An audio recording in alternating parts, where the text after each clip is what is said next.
Hello everyone! Welcome back na naman tayo mga idol. Another video na naman na ating ipapakita tungkol sa lumang barya mga idol. So mga idol, kung baguhan ka pa lang sa aking YouTube channel, nais ko kayong anyayahan mag-subscribe, pa-like at pakipindot ang notification bell mga idol para lagi tayong updated sa ating mga ginagawang video mga idol. So mga idol, ito yung sinasabi ko kanina mga idol tungkol sa lumang queens na kapanahonan pa nung World War II mga idol, no? Ito yung mga queens mga idol na hindi na po natin ngayon mga idol nakikita sa circulation. So mga idol, napapansin po ninyo ay 5 cents. Ang kanina po mga idol, ganoon din po yon, 5 cents, pero magkaiba po ang kanyang picture sa likod, no? Dahil logo po ng United States of America, no? So ito ngayon mga idol, yung 5 centavos Philippine coins is under of United States of America ito mga idol. Mga idol, kung napapansin niyo, itong coins na to mga idol ay error, no? Dahil kung mapapansin po ninyo, lalong-lalo na sa mga collectors, ang coins na to mga idol ay maliit po ang number ng number 4, no? Hindi makikita yung kabilang gilid, no? Ayan, makikita nyo, pero klaro po yung nakaguhit sa kabila, pero yung naka 4 na yan ay hindi po natin ganong klaro dahil maliit po ang kanyang guhit, no? So yan po mga idol, makikita po natin yung agila. Ito po yung US, no? Logo ng US nakikita nyo sa baba, and may tao po na nakaupo at 5 cent 1945 mga idol. Ito mga idol 1945, at ang 1944 mga idol pareho din po ang kanyang hugis. Kaya nga bantayan po ninyo ang aking mga video, no? So ulitin ko, no? Nagpapasalamat ako sa lahat ng mga nanonood at sa lahat ng mga nag-subscribe, nag-like, at maraming salamat, at sana huwag kayong magsawa sa pagsuporta sa ating YouTube channel, Bagong Pilipinas Old Queen TV. So suportahan ninyo mga idol ang ating sariling barya. I-like ninyo, i-share. Kasi napapansin natin mga idol sa mga YouTube, no, sa ibang bansa ay sumisikat ang kanilang mga taga 1 cent, no? Sentimos kasi matataas ang balyo. So tayo pa kaya magpapahuli mga idol. So tayo na naman ngayon ang magpapalabas sa ating sariling coins na matagal na mga idol kay i-compare sa mga coins nila mga idol. So mga idol, ang coins na to, bago tayo magsimula doon sa price niya, sa totoong presyo mga idol, malulula ka mamaya-maya, no? Okay, 1945 Philippine 5 centavos, no?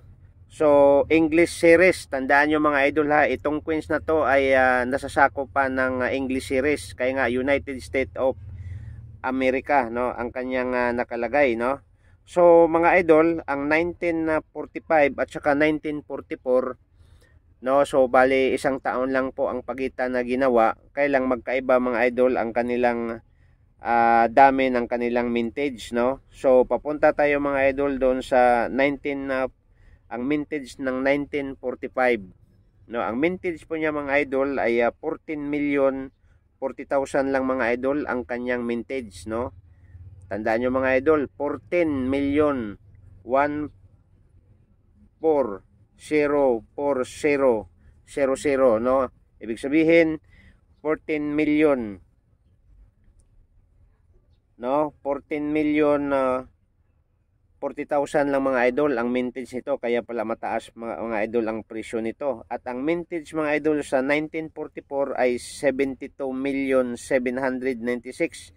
Yan ang pag-uusapan natin mamaya mga idol, ang 1938 at saka 1944. Yan ang kasunod nito mga idol, kaya nga huwag niyong kalimutan i-like, i-share, subscribe, suportahan ninyo mga idol ang Pilipinas Old Queen TV.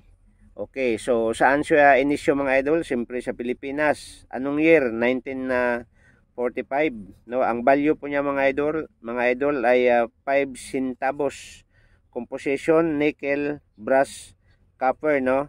So 65% copper, no? Cent 23%, and nickel is 12%. So ang kanyang timbang mga idol ay 4.92 grams at ang kanyang diameter ay 19 mm. Yan po ang description ng ating barya. So mga idol, unahin mo natin mga idol ang totoong presyo sa bilihan sa online mga idol. Ang bilihan mga idol sa online sa Philippine Money, 2,796, no? So PCGH grade yan mga idol, no? M64 at saka may nabibili mga idol ng 1,072 pesos. Pero mga idol, 13 years ago, so nabibili na ito mga idol sa online, no, sa ibang bansa ng 298 dollars mga idol 13 years ago. Pero ngayon mga idol, magugulat ka sa presyo, lalong-lalo na mga idol sa auction, no, sa heritage auction. Ang price nito mga idol sa heritage auction ay tumataginting ng $1,800, $2,250, $660 at $600 mga idol. So mga idol, tapos na naman tayo sa ating panibagong video, no? Suportahan naman ninyo ang aking YouTube channel, Bagong Pilipinas Old Queen TV. At shout out sa lahat ng mga nanonood, sa lahat ng mga nagla-like at nag-share at nag-subscribe. Maraming salamat and God bless mga idol.